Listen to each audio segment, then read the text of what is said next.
కృతయుగంలో నెలకు 3 పదుల వాన పడుతున్న కాలం. ముక్కొండ ఉన్న ప్రాంతంలో కాపులైన ఇద్దరు అన్నదమ్ములు వ్యవసాయం చేసుకుంటూ బాగా పంటలు పండించేవారు. ఒకసారి జొన్న పంట అద్భుతంగా విరగపండింది. కంకులు తిప్పి ఎత్తైన రాసులు పోచారు. జొన్నలను తూర్పెత్తితే కంకుల గగ్గి రాసులకు పడమర తిప్పలో తిప్పలాగా ఏర్పడింది. సమీపంలోని ఆశ్రమంలో ఉండే ఒక ముని ఒకరోజు అన్నదమ్ముల వద్దకు వచ్చి భిక్ష అడిగాడు. అన్నదమ్ములు భిక్ష నాస్తి అని పోయి రమ్మని చెప్పారట. దీనితో ఆ ముని కోపోద్రిక్తుడై జొన్నలను మట్టిరాళ్లతో కూడిన రాసులుగా మారిపోమ్మని శాపం పెట్టినాడట. దీంతో ఆ రాసులు కొండలుగా మిగిలిపోయాయి. వాటినే అన్నదమ్ముల రాసులు అంటారు. కంకుల గగ్గి రాశిని ఇప్పటికీ గగ్గితిప్పని పిలుస్తున్నారు. ఈ విషయం మెకంజీ కైఫియత్తుల్లోని పేరనిపాడు కైఫియత్తుల్లో ఉంది. నల్లమల్ల అటవీ ప్రాంతంలోని అన్నదమ్ముల రాసులకు ముక్కొండ అని పేరు. ఈ కొండలు ఆంధ్రప్రదేశ్ రాష్ట్రంలోనే ఎత్తైన కొండలుగా పేరు ప్రసిద్ధి పొందాయి. ఈ కొండలకు నైరుతి దిశలో గగ్గితిప్ప అను గుగ్గుల రాశి కొండ కలదు. ఈ కొండకు పడబట్టి దిక్కున కంసలకోట, గగ్గితిప్పడు, ఉద్దివాగులున్నాయి. ఉద్దిలవాగుకు పడమటి దిక్కున వడ్డెరాజుల కోట ఉంది. ఉత్తర దిశాన కృష్ణరాయుల కాలంలో నిర్మించబడిన తిరుమల నాదాలయం. ప్రకృతికి సిద్ధమైన ఈ ప్రాంతంలో మల్లెపు మల్లయ్య అను ముగ్గురు అన్నదమ్ములు తపస్సు కోసం సరైన ప్రదేశం కొరకు 3 కొండల్లో అన్వేషణ చేపట్టారు. ఈ అన్వేషణలో మొదటి కొండ ప్రాంతంలో పెద్ద గుహ కనపడింది. ముందుగా కొలను. ఆ కొలంలో ప్రవేశించి గుహలోకి అడుగులు వేశారు. కొద్ది దూరంలోనే కాంతిని వెదజల్లుతూ శివలింగం గుహలో ప్రత్యక్షమైంది. పరమ శివుని దర్శనంతో ఆ ముగ్గురు తన్మయులయ్యారు. శివలింగం కలిగిన ప్రాంతంలో ప్రకృతి ప్రసాదించిన పూల తోట, వజ్ర వైడూర్యాల రాసులు చూసి మంత్రముగ్ధులయ్యారు ఆ ముగ్గురు భక్తులు. గుహలో 100 అడుగుల రాతి స్తంభం ఆ భక్తుల కంట పడింది. ఆ ప్రాంతంలో తపస్సును ఆరంభించి పరమశివుడి అనుగ్రహం పొందారు. గుహ పై ప్రాంతంలో భక్తుల కోసం మొదటి కొండపై శివలింగం ప్రతిష్ఠించారు ఆ ముగ్గురు శివభక్తులు. అప్పటి నుండి ఆ కొండ ముక్కొండగా, అక్కడ ప్రతిష్ఠించబడిన పరమశివుడు ముక్కంటి మల్లీశ్వరుడుగా ప్రసిద్ధి చెందారు. వర్షాలు రాక కరువు సంభవించినప్పుడు ఆ చుట్టూ గ్రామ ప్రజలు ఉపవాసంతో ముక్కొండపై శిఖరముకు చేరుకొని ముక్కంటి మల్లీశ్వరుడిని భక్తి శ్రద్ధలతో ప్రజలను చేసేవారు. ప్రజల భక్తిని పసిగట్టిన పరమశివుడు కరువును ప్రారదోలేందుకు వర్షాలు సమృద్ధిగా కురిపించి పసి పంటలు పండించి తమ భక్తుల కళ్ళల్లో కాంతులు విరగబూసేవారని భక్తులకు ప్రగాఢ నమ్మకం. మైదుకూరు నుండి బద్వేల్ రహదారిలో 5 కిలోమీటర్లు ప్రయాణిస్తే ఉత్తరం వైపు ఎత్తైన 3 కొండలు కనిపిస్తాయి. మొదటి కొండపై పరమశివుడు ప్రతిష్ఠించబడిన గుడి దర్శనమిస్తుంది. ముక్కంటి మల్లేశ్వరుడు ప్రతిష్ఠించబడిన ముక్కొండపై మైదుకూరు పురపాలిక పరిధిలోని చిన్నయ్యగారిపల్లెకు చెందిన శ్రీమల అబ్బిరెడ్డి, మాలకొండారెడ్డి గారి ఓబుల్రెడ్డి, భోగిరెడ్డి రామిరెడ్లు తమ పల్లెల జనంతో శివుడికి పూజా కార్యక్రమాలు నిర్వహించేవారు. కార్తీక మాసంలో భజనలు చేయించేవారు. అలా భక్తుల విశ్వాసంతో ముక్కంటి మల్లేశ్వరుడు అందరి హృదయాల్లో స్థిరంగా ఉండిపోయారు. కార్తీక మాసోత్సవంలో ప్రతి సోమవారం ముక్కొండ భక్త జన సందోహంతో ఊగిసలాడిస్తుంది. ముక్కొండకు విచ్చేసే భక్తులకు సకల సౌకర్యాలు చిన్నయ్యగారిపల్లె యూత్ గ్రామస్తులు కల్పించి శివుడి సేవలో తప్పిస్తారు.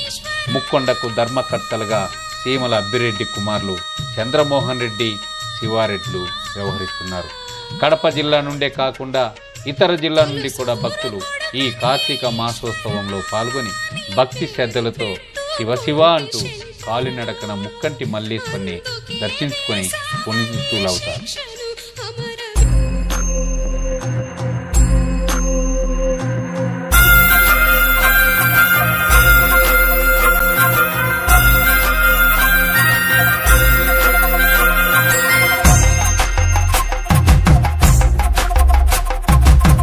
కొండాలు ఏలేటోడా, అడ్డపొట్టు శంకరుడా, జోర పట్టుకొని తిరిగేటోడా, జగాలను గాస జంగముడా, కంఠాన గరళాన్ని దాసినోడా, కంటి చూపుతో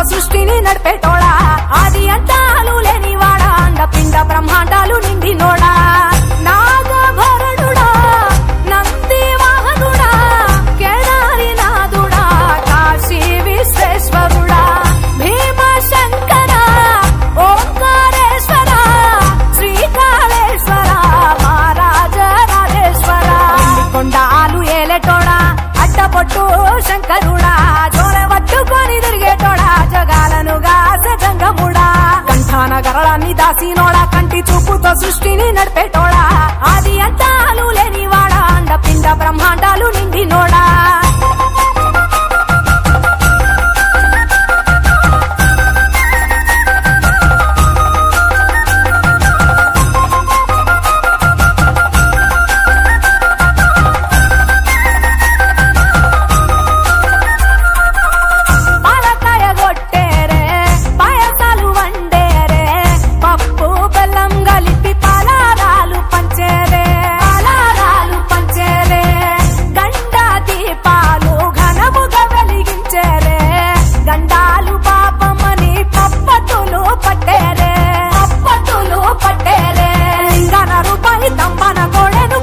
వారికి సుట్టానివే తడిపట్ట తానాలు గుడి చుట్టూ దండాలు మొక్కిన వారికి దిక్కునివే యములాడ రాజన్న శ్రీశైలం మల్లన్న ఏ పేరున పిలిచిన గాని పలికేటి దేవుడవే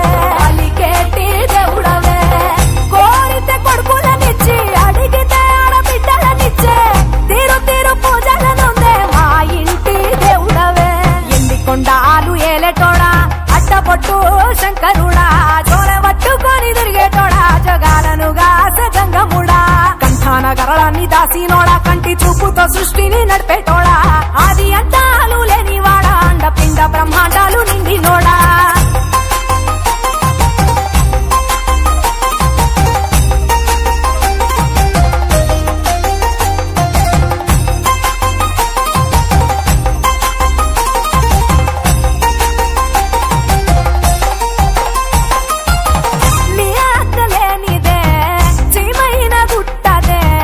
నరులకు అందని నీ లీలలు చేత్రాలులే పప్పులో గంగమ్మ పక్కన పార్వతమ్మ ఇద్దరు సతుల ముద్దుల ముక్కంటేశ్వరుడవే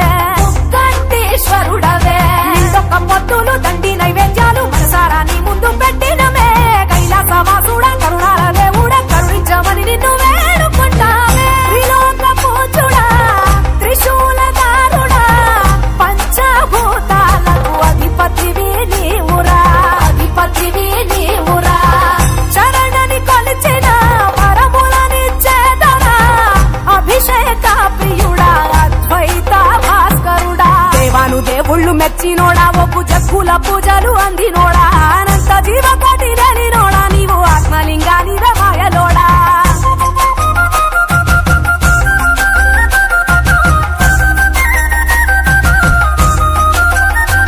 కోటి లింగాల దర్శనమిచ్చేటోడా కురవై వీరన్న వైదరికి చేరినోడా